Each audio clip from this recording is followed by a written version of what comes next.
The camera snapped. This photo was posted online. North 381. And not long after, police focused in on their supposed suspect. Am I a bad guy or am I a good citizen? I don't know. This man's not showing his face because he feels uneasy with Baton Rouge police after he saw a picture he didn't like on Facebook and tried to report it. It all stems when one of the cops in this photo posted the picture on social media. The man at the center of our story, a Baton Rouge citizen, saw it and was frustrated to see a cop apparently sleeping on the job. So he took matters into his own hands. I emailed it to Mayor Kip Holden's office. And I emailed the photo there thinking that I kind of believed the police would have just deleted the photo and nothing would have happened. So I went over their heads.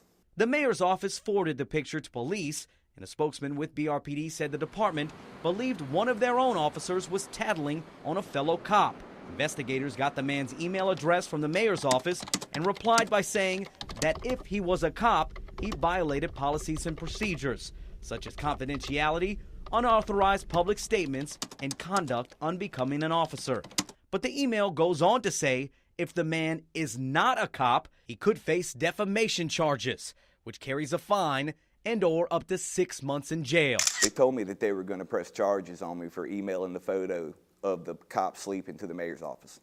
This email also states with a search warrant, police obtained the man's IP address, phone information, name, and address. The investigative unit obtained a copy of that search warrant that fails to report what crime, if any, was committed. Federal law states a valid warrant needs to specify what crime has been committed to seize someone's cell phone records.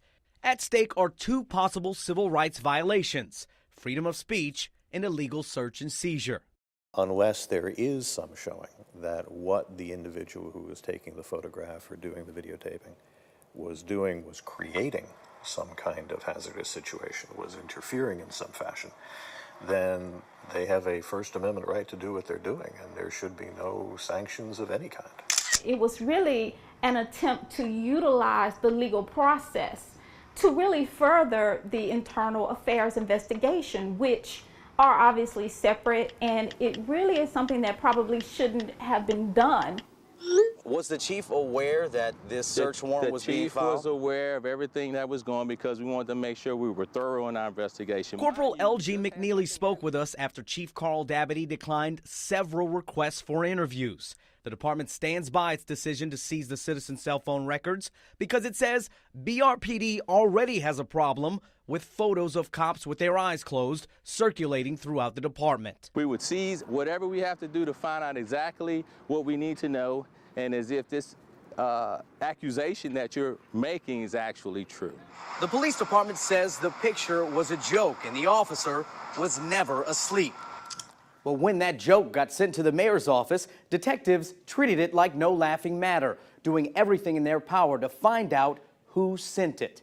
Are there other ways to do this without seizing his cell phone? I can't say that there is or isn't. How come? We had to make contact with him. I felt like I was talking to my high school bully. The picture wasn't lewd at all. It was a cop sleeping. I was trying to be a good citizen.